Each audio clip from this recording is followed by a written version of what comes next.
Hello,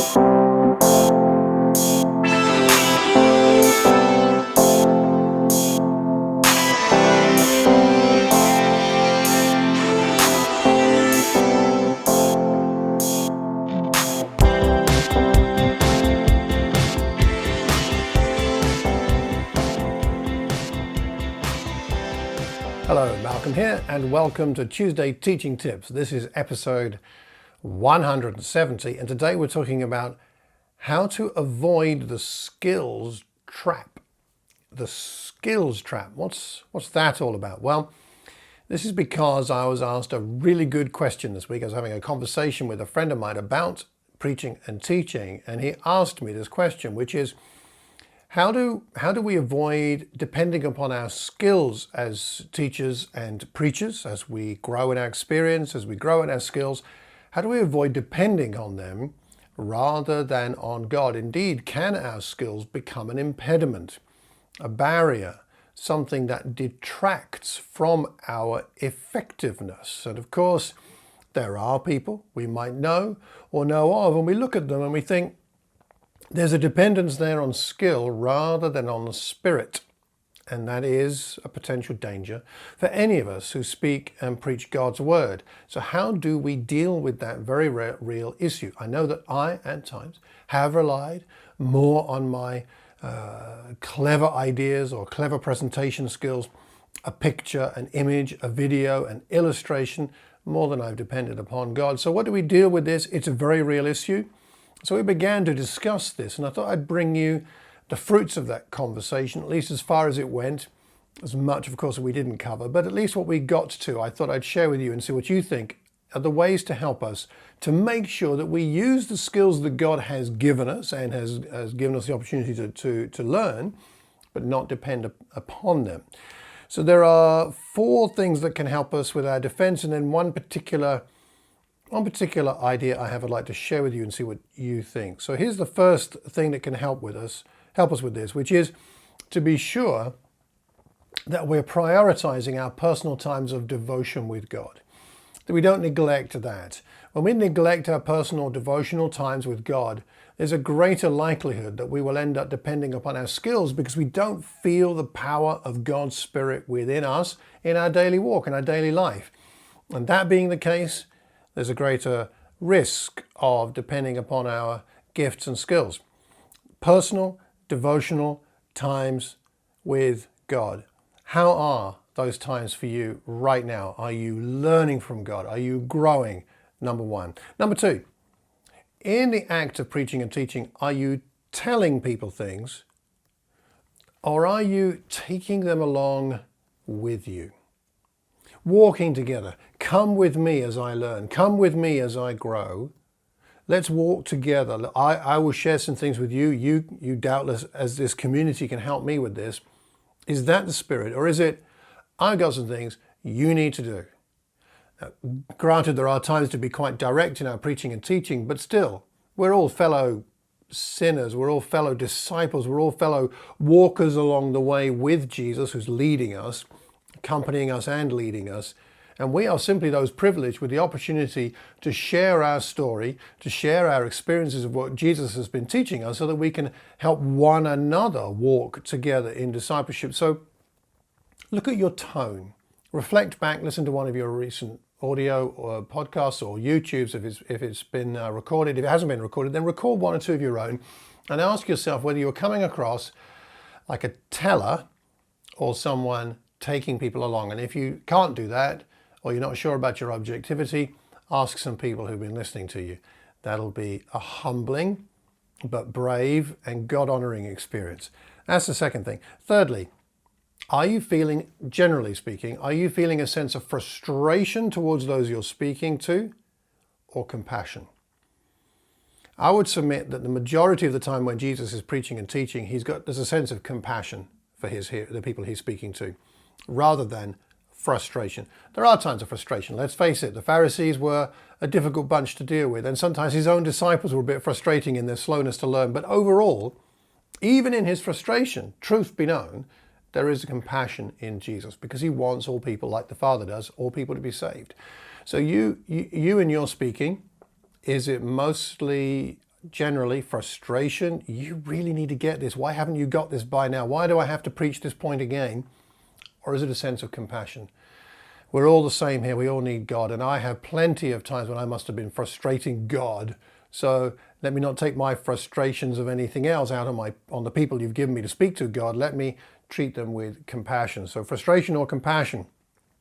And the fourth way we know about, or that helps us to defend against the idea of, or the possibility of depending on skills as opposed to the Spirit, is whether we welcome feedback or not.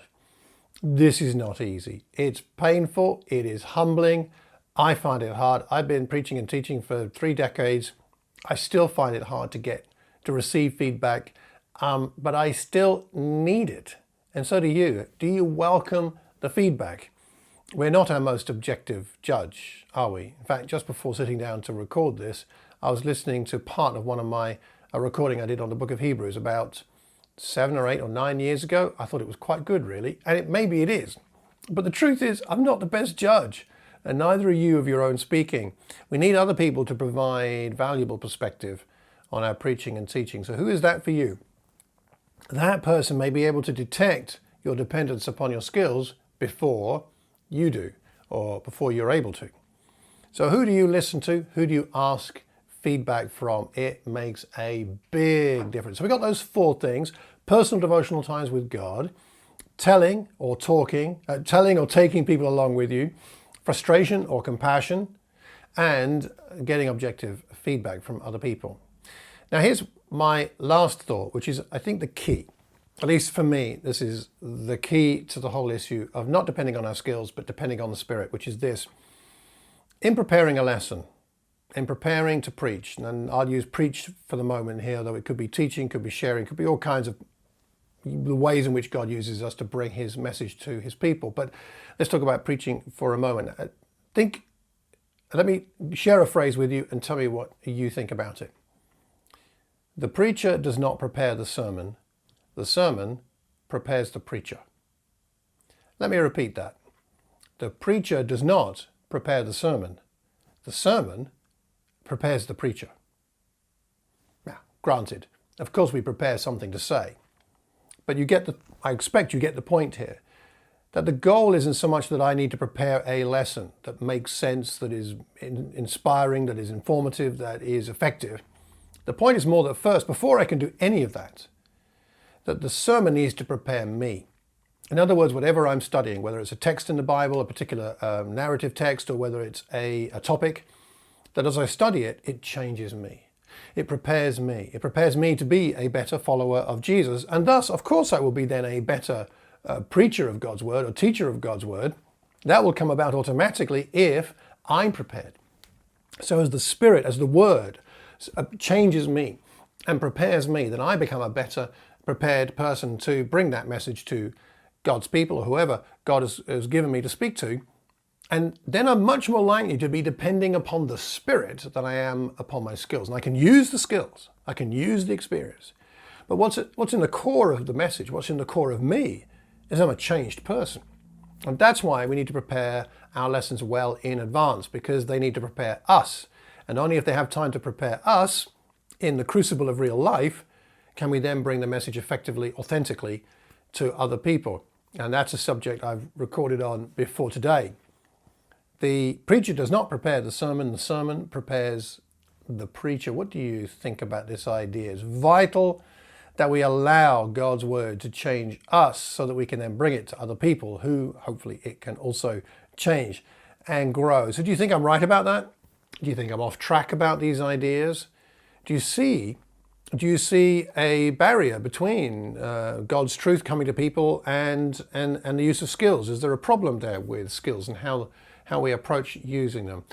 I don't think there is. I think we should develop the best skills we can to learn how to be good at self-deprecating humor, I talked about recently, how to prepare well, how to be logical in our argumentation, how to use illustrations well, whether they're visual or just stories we tell, the difference between stories and anecdotes, speaking well in terms of being clear, using pauses well, using a tone of voice well, using higher and lower tone and pitch, and all of these things matter. I think as we Hopefully by the time you've been preaching and teaching for 10, 20, 30 years, you're more skilled than you were at the start. One would hope so. But on the other hand, it's important that we don't depend on them, but instead on the Spirit of God's Word, the Spirit within God's Word, the Spirit working powerfully through God's Word. That is where the power is. Many a time, too many times, I've preached a sermon or a lesson that I thought was technically excellent, and it appeared to have no impact. Other times, I've preached lessons which technically weren't particularly good, but met a need and changed people.